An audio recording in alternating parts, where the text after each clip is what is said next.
At any rate, when I learned what the topic was, I was reminded of a passage from a wonderful book that I'm reading, and which I enjoin you to read if you have endless amounts of time on your hands, no family connections, no job, or anything else, which is Winston Churchill's History of the First World War. It's people forget that Churchill wasn't only the greatest statesman of the 20th century, wasn't only one of the great soldiers, actually, of the late Victorian 19th century.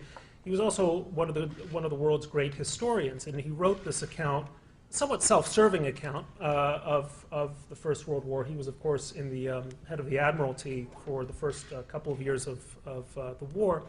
But there was a passage of it which I thought was very powerful, so I jotted it down, and I wanted to read it to you because I think it's apposite to what I'd like to say this afternoon.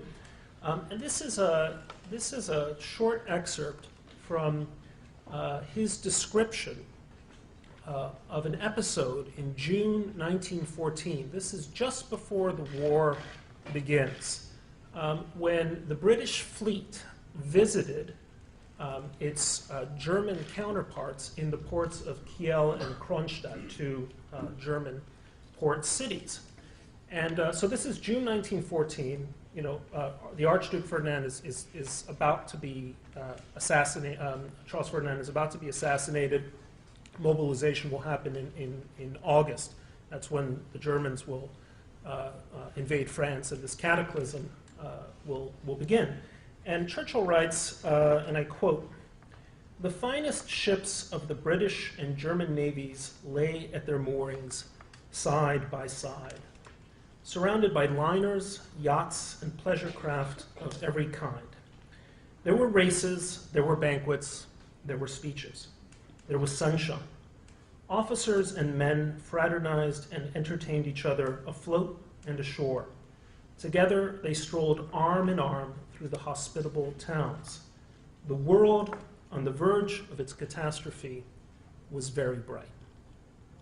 Now, it's an extraordinary passage, very, very beautiful, very moving, but I think relevant to where we are today. We have been living in a period of relative global order for the past 67 years.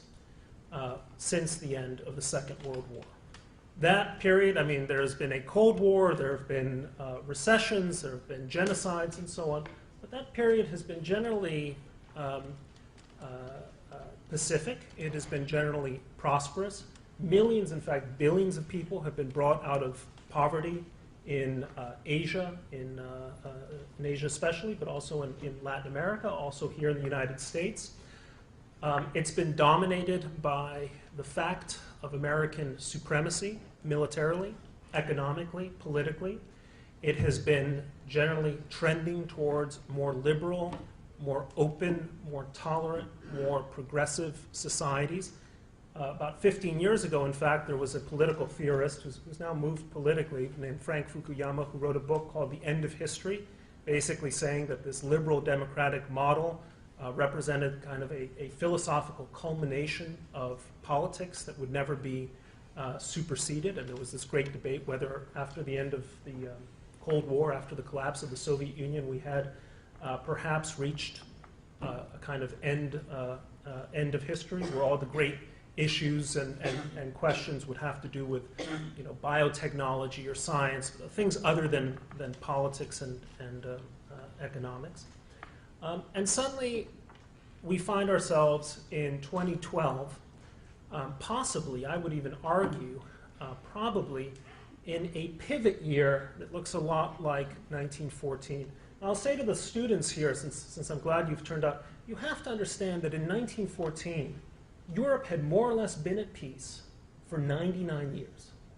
For 99 years, you had had this continent, the center of global civilization, global power, global technology, global industry, and it had had a near century of peace. I mean, there had been wars, there had been colonialism, stuff had happened.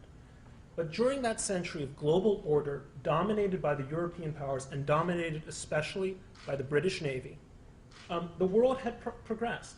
And then suddenly, like this, the world moves into this period of global disorder. The First World War takes 20 million casualties. After the First World War, you have a period of sustained economic weakness, depressions in Europe, hyperinflation in Germany, the Great Depression here in the United States, and then that culminates in essentially what amounts to Chapter 2 of the Great European War, which is what we call the Second World War, and another 30-odd million people dying there. So there are periods of global order, and there are periods of global disorder, and the hinge between them can be very abrupt, very sudden.